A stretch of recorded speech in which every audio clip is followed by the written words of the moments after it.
Imagine a world where emotions are not just weaknesses, but distractions to be eliminated, where power is not seized through passion but through icy precision, where the greatest rulers are not those who feel the most, but those who calculate the coldest. This is not fantasy. It is the brutal reality Niccolò Machiavelli laid bare 5 centuries ago, a reality that still governs the world today, whether we admit it or not.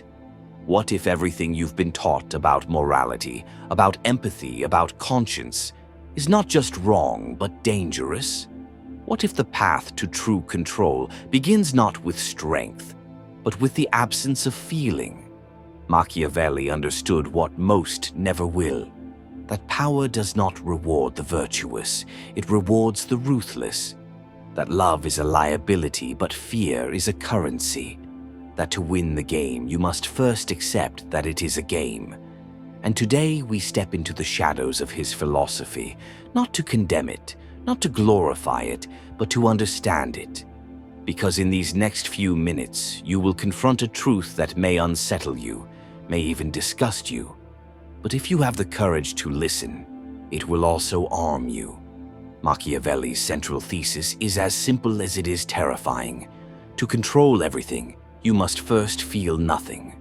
Emotion is the enemy of strategy.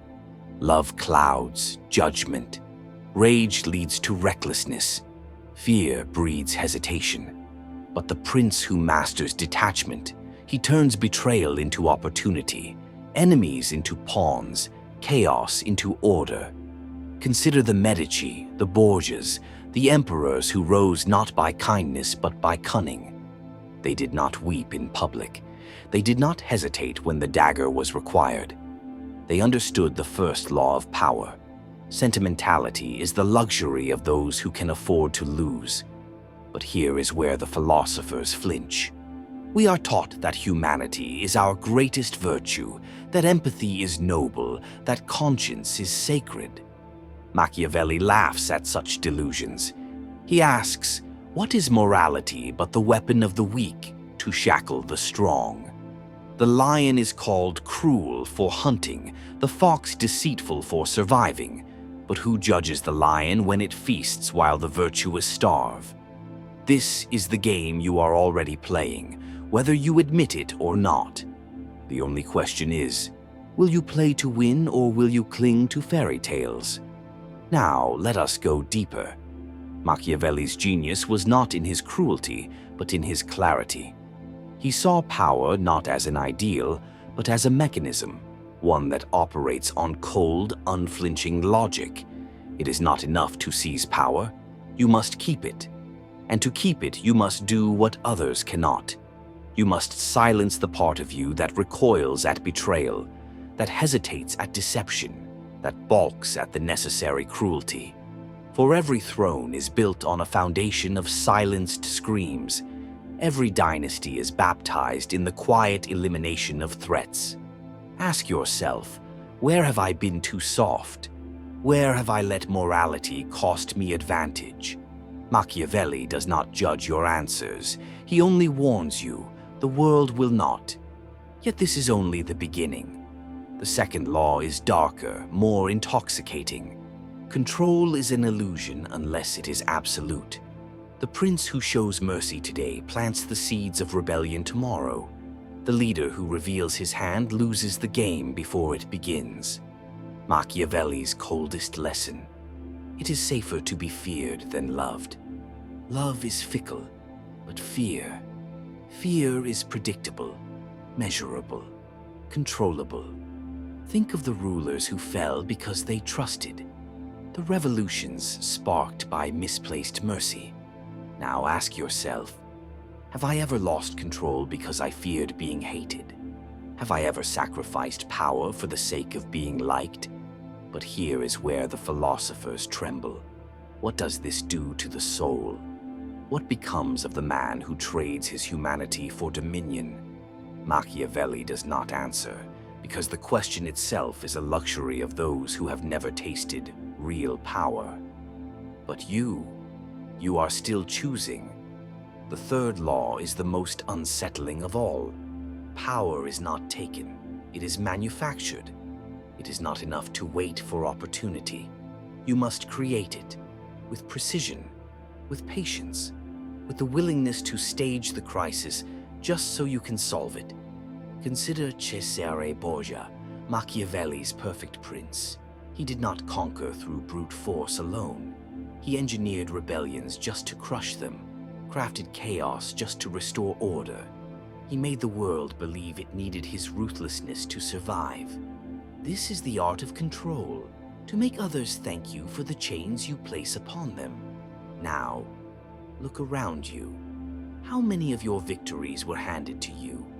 How many did you engineer? The difference is the difference between a pawn and a player. But the final revelation is not a lesson, it is a choice. Machiavelli does not care if you embrace his philosophy or reject it. He only cares that you see it, that you understand the rules of the game you are already in. So I leave you with this. What are you willing to sacrifice for control? Your morals, your empathy, your soul? The first truth we must confront is this: emotion is the Achilles heel of rulers. History remembers not the most compassionate leaders, but the most effective ones. Consider the Roman emperors who survived the bloody transitions of power. They weren't the kindest, but the most calculating. They understood that to rule effectively, one must see human relationships not through the lens of affection, but through the cold clarity of advantage and disadvantage. Yet, here's the paradox that paralyzes most would-be leaders. We crave power, but we fear what we must sacrifice to attain it. We want to be respected, yet we hesitate to command fear. We desire control, but we flinch from the necessary ruthlessness.